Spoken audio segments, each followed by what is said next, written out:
course. Okay, we are live. Hi, this is William Ramsey. Welcome to William Ramsey Investigates. On today's show, I have a very special guest. It comes to us from Pennsylvania, Philadelphia. His name is Johnny Trevisani. Last name is spelled Trevisani. And if you're watching this on X or Twitter, Rumble, Rockfin, you will see the cover of his new book. And the full title is The Serial Killer Travel Guide Across America, Your Coast to Coast Tour of Terror. And it's an overview. Like, I was reading through it. It's pretty scary how many dangerous people there are out there. There's a lot of them. This is not Johnny's first book. He's also written a book about serial killer quotes. It's called Serial Killer Quote of the Day. And his website is his full name. It's johnnytrevisani.com. So you can check it out. Check out his other books and some of the stuff he's doing and writing. But again, we're talking about this book, The Serial Killer Travel Guide Across America. So Johnny Trevisani, welcome to the show. Thank you, William, for having me. For people who haven't heard your name, haven't heard your earlier book, or maybe some of your other writing and work, maybe you can talk a little bit about your background and your earlier book and any other books and what led up to the publication of The Serial Killer Travel Guide Across America. Well, so, yeah, I mean, I have the first book, which is The Serial Killer Quote of the Day, which was a, just what it sounds like. Killer quotes in their own words with some biographies and some fun facts. I like to put some fun facts about serial killers in there. I also carried over the fun fact to the new book, to the travel guide. But I've always been interested in this subject, and I guess my background is probably not going to be normal or anything to this particular subject. I'm just sort of a fan, a curious fan of this type of true crime, and I became interested in the quote books, or in writing the quote book, because I heard an interesting quote, and I just went down that rabbit hole. And that was an interesting research. I like to do a little bit of research, or a lot of research, and discover lots of new things. And so I had this idea for a book, and it was fun. Yeah, those serial killers are quotable. Strangely, they say it's a lot of times, even in this book, they admit a lot of stuff. They write autobiographies, and they're horrible people, but they still can turn a phrase. I would say. So the quote that hooked me in was a Jeffrey Dahmer quote, and that quote was what he told the police when they arrived at his apartment, because there was this odor coming from his apartment, and he told them his refrigerator broke and the meat spoiled. And you think now you know the truth, but that's an amazing quote from him, to be, let's just say, aware of the fact that he has body parts in his built in his apartment, and it's smelling, but he's going to cover that story, no pun intended, but cover it with some sort of story about his refrigerator breaking. So I just thought that's what got me involved in understanding that. When did you publish that earlier book? That was 10 years ago. So yeah, I was approached by Brian Whitney, actually, who helped me with this book. And that's why when I had this idea, I contacted Brian to see what he thought. And he's co-authored a lot of different books. I've seen him on Wild Blue Press a lot, whether he's writing his own books or other people's books too. Right. So what was the research like putting together the Serial Killer Travel Guide Across America? It was what you would think. Now, I've grown up in Philadelphia, around Philadelphia and such, and so we do have a couple serial killers we can reference, that have been notable. We also have, as I at least discovered, you have some famous ones that are buried here. There's H.H. Holmes is actually buried in just outside of Philadelphia in Yeadon, and but he was the serial killer that from he had the horror hotel in Chicago at the World's Fair, but he was arrested in Pennsylvania and tried in Pennsylvania, and he was buried in Philadelphia. So that's one thing I knew. But we also have like someone like Marty Graham and Gary Heidnik that were notable in the 80s. So I sort of when you're around and you're reading these things, you just sort of get involved with it. So I knew the areas about Gary Heidnik, and I knew the areas where Marty Graham were. But what got me interested in this book was a couple of years ago, I was reading, as I'm sure many did, about the Gilgo Beach murders, and Rex Heuermann getting arrested as a Long Island serial killer. And I was like, well, I've been up to Long Island a lot, and I just I never was anywhere near, I never heard of Gilgo Beach. So I was like, well, I wonder where that is. So I looked at it, I was like, oh, I've driven by there. Like, oh, you didn't really, like, oh, I've driven by there. I've just passed by it. But then I'm thinking, ooh, what might be an interesting idea for a book? So that's what got me involved in that. I was like, I looked to see if anybody else had such a book and had my sense of humor, because I wanted it kind of like a travel guide, in light and fun and more whimsy. And found out that no, I guess not too many people have that kind of sense of humor to tie the dark humor with the with the campiness. And so that's why I was like, oh, this might be fun. So I started writing a little bit about it and just to see if I like it and it was going to be interesting. And then when I did that, I contacted Brian and I was like, hey, Brian, I have an idea. And he was all in from the beginning. He thought it was the greatest thing. So then we went on this wonderful trek, as we discovered in the publishing world. So you went on a trek publishing, or did you trek and go see some of these sites as well? I went to a couple sites. I mean, I wasn't, I recently went to Arizona, and I was in Arizona. I looked at the site there. But it's sort of one of those things. I feel like that's kind of how people might use this. I don't know if they'll take a trek and say, I'm going to go from Maine down to Florida and follow this. They could. But I noticed myself when I was traveling, I was like, oh, well, I'll check it out.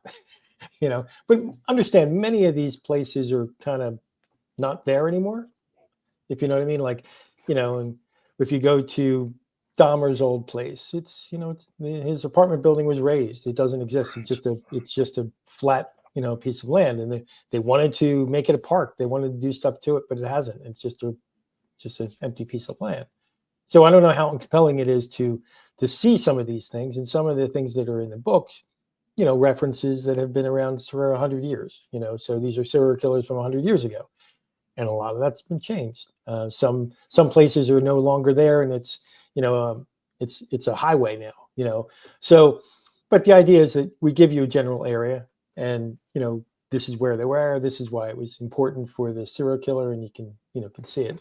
Whereas other places, like if you go to LA, I specifically call out, Glassell Park, which is where Richard Ramirez did a lot of his work. So some are more specific than others. Let's put it that way. Right, and you have this kind of book broken into regions too, right? So regional kind of things. Yeah. A lot of these guys were travelers too, right? A lot of these serial killers. Yeah, and that therein lies a problem, right? There or a challenge. So you take someone like Bundy, and Bundy, I have him in the book. You have to have, you want to have named people in the book, right? But Bundy was primarily, people think of it from the Northwest, Pacific Northwest, but he killed a lot of people in Florida. So, how do I make that determination? I just sort of, and Utah, and suspected maybe Colorado and California, right? I know he was all over. Like you can look at the Greenville, Jesperson. Yeah, a lot of people that traveled. You mentioned, and they were truck drivers. Yeah.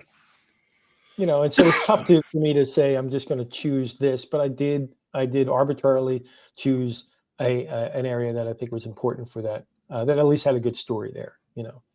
When you think of Bundy, you're going to think of him, in the Pacific Northwest, and pretending that his car broke down there, and that was just the thing that he did. But there's a number of ones that are truck drivers, that were long haul truck drivers, and it's you can choose certain areas. And Israel Keys, for example, went all the way from, we don't even know how many people he killed, right. But he went from Alaska to New England to Texas, maybe. I don't know. Yeah, I mean, there was a part of me that wanted to get a lot more graphic. I mean, not graphic. I should say have more graphics involved in the book. And one of the ideas was I was going to have a Little trail, because Samuel Little went all over through the country, and so I just thought it would be, if you wanted to follow how Samuel Little did it with the 93 murders that he did, do that. And that's true. Like, they travel, and that's part of the challenge of catching serial killers. Not all municipalities talk to each other. Even if they do happen to contact the FBI, not all of them do. So tying one that's in Nevada and another one that's in New Mexico doesn't always happen, Right. Yeah, it's amazing. And some of the things that you mentioned in your book, there are people who the killings have happened, but they haven't been caught too, right?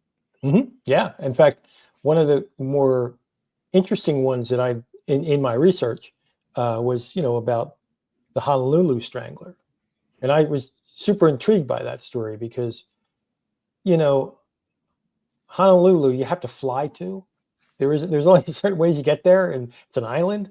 It isn't like you can just wander to it go from, I'm gonna drive from New Jersey to, Texas or something like that. No, you gotta go there, and it's a beautiful place. It's an oasis, and you think, who would do that in an oasis? But there were five people, murdered in, between 85 and 86, and they never caught that person. They had somebody identified, but in fact, the wife or the ex-wife of the suspect there told the police, "I think it's him," Right. but they still never had they didn't have any evidence to it, so to catch him. Wasn't there another one kind of in New England too, where there was a ripper and they never caught him? It wasn't the Boston Strangler, but it was somebody like that, wasn't it? Maybe Well, I think there's a few. I mean, there's a few in like, I didn't really cover that in the book so much, but there are a number that are not found throughout the country, throughout the there's ones down in Louisiana, Interstate 45. That's a famous one too. Yeah. Dumping grounds there. Yeah. Dumping grounds between Galveston and Houston. There's like tens and tens of bodies there. Lots. Yep. What else? What other kind of stories as far as these regional? I mean, you talk about Honolulu. You've also covered Anchorage. Santa Cruz had some of the killers, or what's his name? Carpenter was the national park killer or whatever too. That was a weird one, that guy. So you mentioned, Alaska, right? And to me, Alaska is like, well, if you're going to be a serial killer, that's where you go, right, to hide, and like, why not just go there? But you had a serial killer there, the Butcher Baker, and it's Hansen, right? Hansen. Yeah, Hansen, exactly. And Hansen was the Butcher Baker, and he has sort of the similar background as most serial killers. It's kind of a overreaching parent figure that was treated them horribly, wanted to get out of it, then he escaped, but he didn't really know, how to handle aggression and such. And so he came back, he went to, well, he was from Utah, and then he went to Alaska. And so he opened up, his father was a baker as well. That's where he learned the trade. And, you just think, he's making nice things. People want to buy his product. Why? It's a good thing. You're making bakery. Everybody's coming there for your your donuts and stuff. But he had another odd hobby. It is kind of like the serial killer, genre, kind of so to speak, is interesting, and it's intriguing because they're not spree killers, right? They're not people that just get up and say, I'm going to kill 15 people today and take an AR-15. That isn't what they do. That's why they stay in their communities and kind of hide, or they move in areas. Like, they can kind of function in their society, like BTK killer.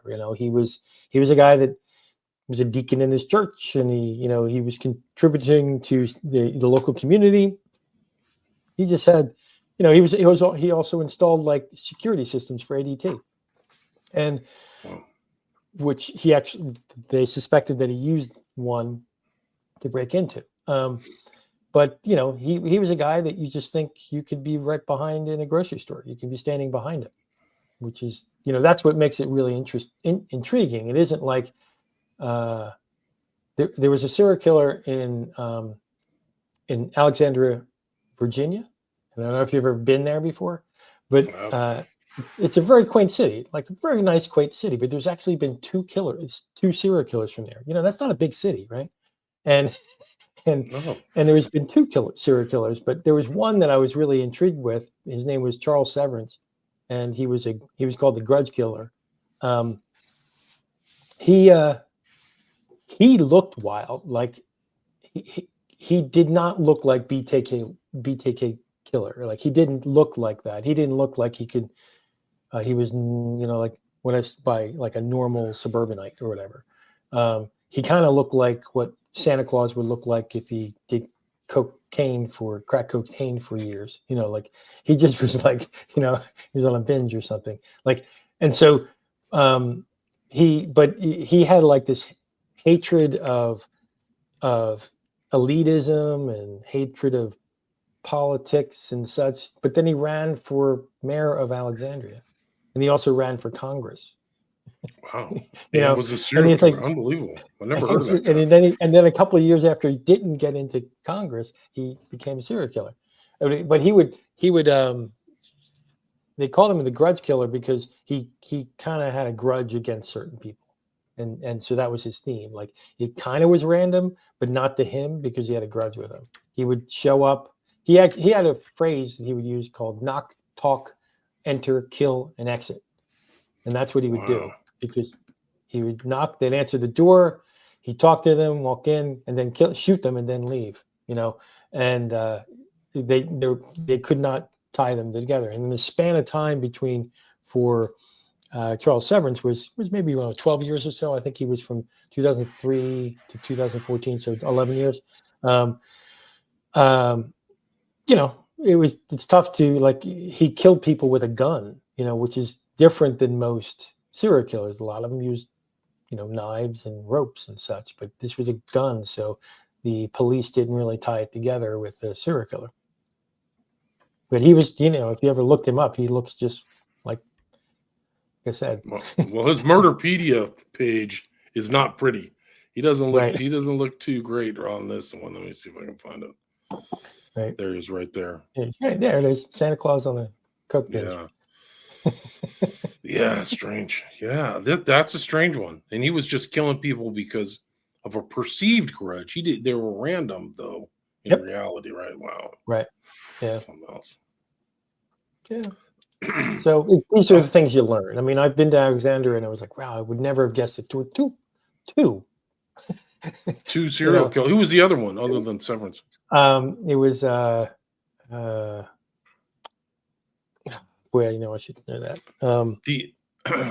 That's the original city that was there before DC. So Alexandria was like one of the earliest. I think that was a place like Washington was around before DC was formed. So. Monty Rissell was the other one. Monty Rissell. Yeah, he was back in the 70s. Yeah. Did you notice that a lot of those serial killers had certain dates, like when they killed, were in the 70s and 80s? That there was, there is this kind of discussion. Like I've had discussions with people, and they ask me, well, how come there isn't that many serial killers these days as there were back in the 70s and 80s? And I said, well, according to the FBI, it's the same. Like they always have that standard. Like at any given point, there's 25 serial killers active. But and I still maintain that's accurate. I don't think that there was I think that they got caught, and there was a lot that was happening. But the heyday back then was easier to get away with it. They think because there wasn't any DNA, and the FBI wasn't tracking it the same way, and it wasn't coordinating. But and many people said, well, now there's cameras. You can't get away with it today. And I said, that's not true. I mean, serial killers go after people will, in many cases, most cases, will go after people that just aren't part of society the way that we are. They're prostitutes or they're drug addicts, and they go after victims like that are not going to be, missed as much as other people would be, right?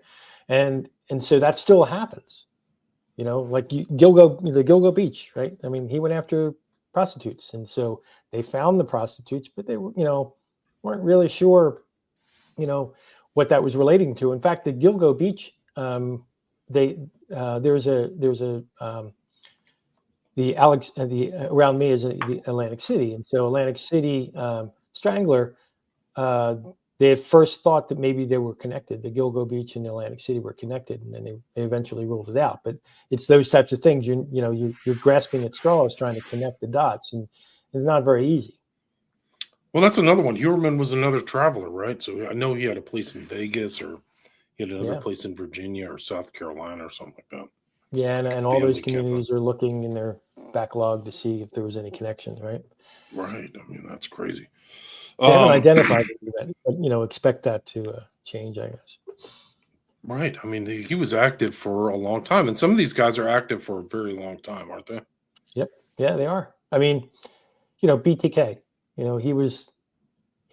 had the ego, right? So he was active for a long time, and then he was quiet, and then he got kind of like cocky, and communicating to the news, trying to draw them out. No, he ended up getting caught because he didn't understand how floppy disk Right. worked. He sent some email or something from like his church from computer, his if I church remember computer. correctly. Yeah. I mean, like, he really wasn't bright from a technology perspective, but he was also ego driven. Like, if he just didn't do any of that, then he probably would never have been caught. Hence the reason why there's so many, killers that haven't been caught. Right. There's a lot who haven't. But some of these other guys, like, BTK, what was the span in between his crimes? He started in the 70s and got caught in the 2000s. So 30 years that's or a long something. time. Yeah. Yeah, it was from the 70s but he didn't really kill very much in the 90s, if that means anything. Like, he just was dormant, and then he was kind of bored that nobody was thinking about him, I guess, and then he had to get back on the board. Yeah, maybe that's it. Like, they know each other too. One of the things, I've done a lot of true crime shows, and they study each other and they compare their crimes to one another, which is really something else. One of the ones who operated a long time was this guy, Nanny Doss, the Lonely Hearts Killer. Can you talk about that? It was a woman, right? Yep, Nanny Doss. She was the Lonely Hearts. That was a long time. I mean, that's a very long time ago. She was like in Oklahoma. She really liked to poison people, and I don't, she poisoned all of her husbands, right? But what was wild about that was that she was married 5 times, and she's leaving a trail of bodies. And how are they not picking up on that? That it didn't make any sense to me. Like, we're talking back in the early 1900s, right? But I guess it was, police wasn't really modern back then, and it was, in the Blue Mountain area of Alabama, so in that area too. So they're not too sophisticated in their process, but she was all over, and she what was it? She giggled during one of the interrogations, since they gave her that giggling grandma moniker. Wow. But yeah, she left a trail of the same thing. She she poisoned. That's what she did, right? Look at David Parker Ray. That's another one near there. That's an incredible case, and he operated all the way up until he was arrested. Like, they don't know how many people he killed, right? God, I mean, he started in the 50s and up to the 90s, right? And and so when I learned about him, what I liked about it was an elephant boot, New Mexico, which I'd never heard of before until I started reading about him. Right. But what I liked about his story was he actually worked for the New Mexico Parks Department. Right. He held a job. He got hired by the government, right? But he also had accomplices that would snatch women out of bars. You ever hear that story? Yeah. That's crazy. He's in the middle of nowhere. Elephant Butte is like literally truth or consequences, like outside of that. Right. Like this is Pretty where they blew stuff up. Yeah. But it took him until the 90s to catch him, right? I mean, that's a large span, and he didn't really move that much. You'd think, right? That's true. Especially if you have accomplices, it could easily get out. You're the story could easily get out. Somebody could slip up, and so for almost 4 decades of him killing people, How many of this, how many of these serial killers do have people who follow them or go to their sites or there's that kind of underground culture? Did you find out about that? It's called dark tourism, and there is a number of people that do that. They go out to Spago Ranch and see where Manson was. Some of them go down to Jonestown and see where the massacre was. There are tours in various cities that they hold for certain for murders. Sure, why not, right? I mean, that's kind of what I'm getting at. I'm just making more of a light-hearted version of it, but they go into very much more detail. I mean, there's also paranormal tours as well, which plays into that. But sure, I've never been on any of those tours, but it makes sense. It sounds like you get to learn along the way. Right. Yeah, and it's wild. I mean, they're everywhere all over the U.S. It's really kind of a haunted mausoleum, the U.S. There's so many strange killings and disappearances and stuff, more than we probably recognize or see on the news. Would you agree with that? Oh, 100%. I mean, you could, you mentioned Interstate 45, right? And it was the Texas killing fields. If you just know about Interstate 45 and you drive down there, the number of people that were killed on there was truly astounding. It's primarily because you can dump bodies there, if you think about it, because it's pretty wide open. And, so you can drive there and you can see where they dumped them, and it's like I mentioned earlier, I think with Ramirez, the park is still there, and you can visit it. There's not going to be any markers or anything like that, but is Heidnick's house still there in Pennsylvania, in Philly? So it was raised a little, so it's not there anymore, but it was there for a long time. Because he kept victims and stuff in his house, right, in his closet or in his basement. Yep. Yeah, that's crazy. Yeah, he was. I remember he wanted to, and it was prostitutes, so he kept them chained up in his basement, and he was going to impregnate them to start a new master race. I mean, at least he had a goal, right? Got to give him that. He had a goal. He had a goal. He had a strange way of going about doing it. I mean, most other people, they have different goals, But he came through he was military like Jeffrey Dahmer. They both went through the military. Yeah. There's a lot of military people in this too, right? Sure. A lot of military serial killers. Yeah. Hanson, the butcher baker was in the military. Yeah, they do. And Carl Panzram. That's one of my favorite fun facts is from Carl Panzram. Do you remember him? I do. Yeah. So my favorite fun fact about him is that he was court-martialed and sent to Leavenworth, and the Secretary of War at that time, they didn't call it Secretary of Defense, it was Secretary of War, was William Taft, who then later became president. And then after Taft became president, he became a Supreme Court justice. So Carl Panzram gets released from jail, and then while William Taft is Supreme Court justice, he wasn't home at the time, but Carl Panzram broke into his house and stole his revolver and killed 10 people with that revolver. That's a fun fact. Panzram was just a savage. He was a person. I think either if you met him, you were either going to get raped or you're going to be killed. Unrepentant too, like from a violent background. He also wrote a book. He's another guy who wrote a book about it. Wow, I didn't know. He wrote a book about it. Yep, he wrote a book about himself. Yep. Mm-hmm. Yeah. I guess he felt that he needed to tell the world.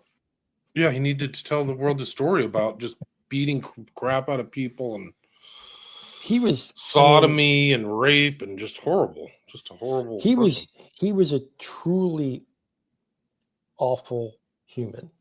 Yeah. You know, I mean, if you're gonna from there was nothing redeemable about him.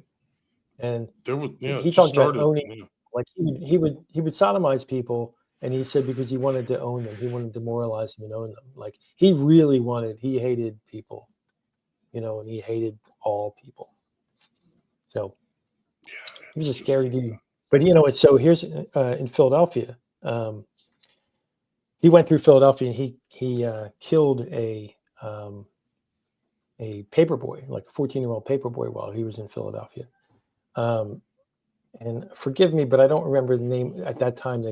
The name of the island that he did it on, I forget because it's been renamed. Because right now, the island's been repurposed in Philly for office buildings, and it's called the Navy Yard. So the Navy Yard is like this known high tech space where a lot of companies are working from. But that's where Panzram murdered a boy. Right, McMahon, this little kid. How many known deaths? And he then to work as killer, a journal of murder was his book. Holy smokes! Yeah. Oh no, that's a biography. Right? Yeah, I don't know. Yeah, I forget what his book was called. He wrote it while he was in jail. Unbelievable! Just a total savage animal. Savage, exactly. Yeah, it's out there. I mean, this book is kind of like a tale of savagery, but you also give good advice on dive bars and what you can do on those towns while you're there. So if people really want to travel across America, it's not just going to dark kill sites. I'm a fan of dive bars, so I'm figuring you might need a drink after going to some of these places, right? Yeah, reading about these people. Like they're all damaged. Like I think they all got damaged in early life. There's none of these people have like a normal upbringing. Like you almost never hear a story of like Carl Panzram, 2 loving parents, doted on little Carl. Somehow you're wrong. It's more like he got beat up every day. One of the parents isn't around. Right. I mean, like Ed Kemper, right? His mother kept him locked in a basement and stuff. And you're setting that up for, not a good result. Kemper was another savage, another 6'7". Like that's what's strange, and like he's like the thing. Yeah, it shows that IQ too. If you have a high IQ, doesn't mean that you're not capable of serial killing because he had a high IQ. Oh my, yeah, he was. Talk. He's amazing. He was, because he was also friends with the cops, if you remember that story. So I do. He made friends with the police. In dive bars. Yeah, in that cop dive bar. What was it called? I forgot. The courtroom, something like that. But he was to me, I think, the more the prototypical serial killer. Like he truly had a goal. Like he hated his mother, and he didn't once want to kill her. He wanted to kill her in a certain manner. And so he practiced on others. And so he's featured in the quote of the day book because he has some pretty wild quotes. And one of the quotes is actually actually blood is a pain in the ass, because that's one of his quotes, right? Because he was like, he's practicing, then he realized, oh well, geez, getting a lot of blood here, I got to deal with that. And Right. then there's another quote that he had after he killed his mother.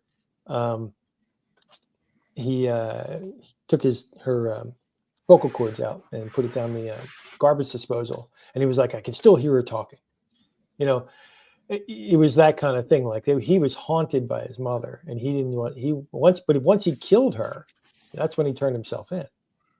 And when he called in, he turned himself in, and the police didn't believe him, and then he started rattling off all the other murders that he did. Yeah, no, it's incredible. He had a goal. He had a goal. He wanted to kill his mom, but how many of these people do want to kill their mother? That's why they were hunting women, is they hated their mom. Because there's other stories I've heard about them. I mean, Kemper, remember when? His story was kind of awful, and there's a lot of you can almost, at least I could feel sympathy for him, especially his early childhood. Like his mother treated him awful, then shipped him off to his dad, and his dad said he didn't want him, and then sent him back, and he's bounced back, and then he ends up with his grandparents, and his grandparents were very nice to them. They were strong-handed, but they were basically taking care of him.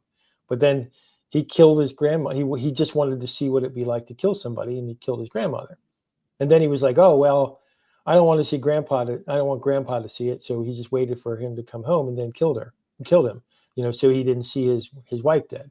Like, so that's an interesting dynamic where he understands that he doesn't want to traumatize his grandfather.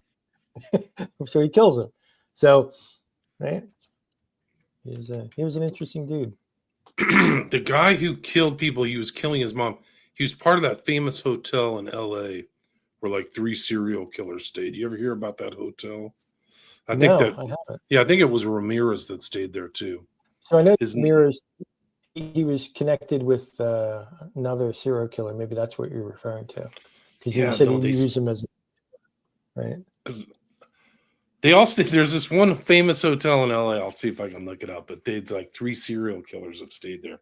And one was a German guy who was busted and let out of jail, and he came to the U.S. and strangled people. He said he was always trying to kill his mom. He hated his mom. And I can't remember. It's Wagner. He had some German last name. But he became a celeb, like kind of like this. Another guy who was writing, another guy with literary aspirations, which seems like a very strange thing. A lot of these serial killers do write. They write their books. There's that one guy, you ever heard of Schroeder? Heard, right? What's that? Yeah.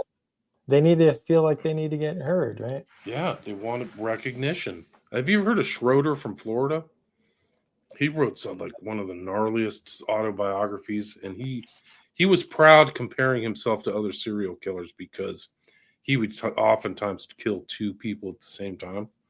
And so he thought that was like what set him apart, like made him special. It's so dark. It's really, really, really dark. Danny Rollins killed 2 people. He was down in Florida. He was, Schroeder knew Rollins, and they there's like videos of Schroeder talking about the Rollins killings and all this stuff. Yeah. But that's another travel guide you would not want to go to. Rollins was just a monster too. Holy smokes. Yeah. Yeah. But it's it's kind of ironic that Rollins and Tom Petty lived in the same city. It is weird. Rollins had some kind of entity that he contacted, like he had some kind of spirit thing he called Gemini. Did you ever hear that?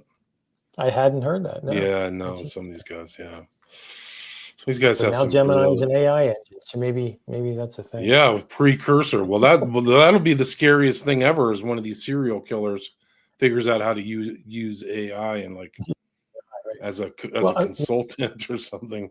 That would be a nightmare. That sounds like your next book is probably a fiction book about how AI influences serial killers to pull off perfect crimes. I wouldn't be surprised if it's out there. Like, how do you pull off a perfect bank robber? Dear Gemini, bank robbery. Anyway. Anyway, there's a lot of stuff we can talk. I mean, it's good to kind of laugh at this stuff. It's very dark. Keyes was just a total animal. These guys are animals. Panzram was an animal. Like, it's weird too. Like the intelligence, like the animalistic nature, but also the intelligence of some of these guys. I mean, Keyes was an animal. And I'm not, like when you measure the number of people he killed, he's known to kill 11, but there's suspected of many more. Yeah. And, and which is wild because he was completely open about that. Yeah, he left it open, right? Intentionally. Yeah. He never divulged how many people he killed before he committed suicide. Yeah. And he was bisexual too, so he would rape the men too. Like, that's what's sick. Like Panzram, right? Yeah. Like, I mean, I don't think Panzram was bisexual. I think he just wanted to. He just wanted to perfect the art of being a monster. Yeah. Yeah. I mean, but Keyes went up to Alaska. He sure did. His last one. They filmed the last abduction of that girl. Yeah. Like, I know that she was. That's crazy. And how long just at a coffee shop. Yeah. Right. I mean, that was a long decade of his. He has a weird background. Like, he knew like white supremacists and all this. His parents were like set apart Mormons and stuff. Like, his background is very. Yep. He was homeschooled Mormon. Yeah. He was also in the military, so there's another military guy, right? They sealed his military record too, right? Like, you can't find out what he did in the military, and he never said what he did. So he may have come out of some kind of special thing in the military where they just effed him up. Like, Heidnik was like that too. They tested shit on Heidnik. Like, they gave him massive doses of LSD.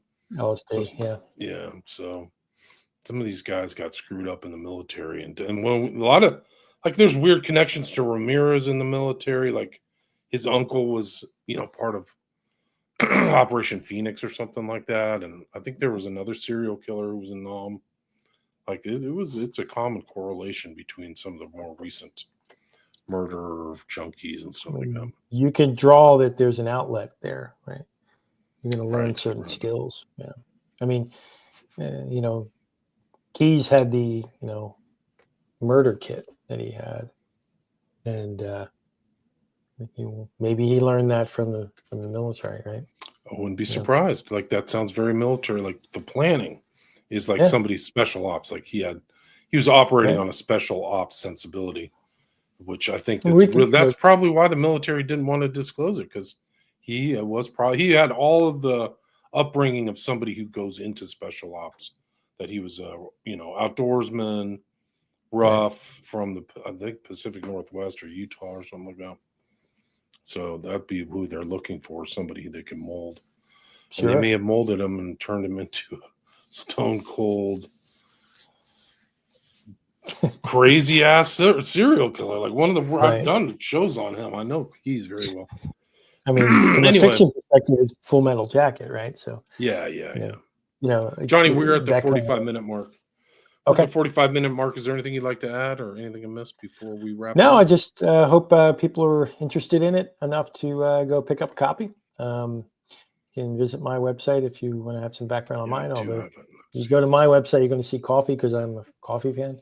But I hope they get the subtle humor I shouldn't call it subtle, but I hope that you get at least understand my take on it. I'm not trying to be serious about it, but I hope you can get a good take on it. There's a lot of information in the book, and different kind of style of approach. Maybe is a dry, right? It is a dry humor of the facts. It's not. I wouldn't say it's dry. There's your earlier book, Serial Killer Quote of the Day. Right. 365. So if you want to really have a full year of serial killer quotes, you can. And you can probably reach out to Johnny at his website. It's Johnny Trevisani, TREVISANI.com. I'll put links there so people can check that out and check out your book. I'll put a link to the new book too. But thanks for your time, and congrats on the book. Full title of the book. Yeah. Full title is The Serial Killer Travel Guide Across America, Your Coast to Coast Tour of Terror. And the author again is Johnny Trevisani. Thanks so much for your time. Thank you. Thanks for having me. Yeah, cool. Let's do it. Okay.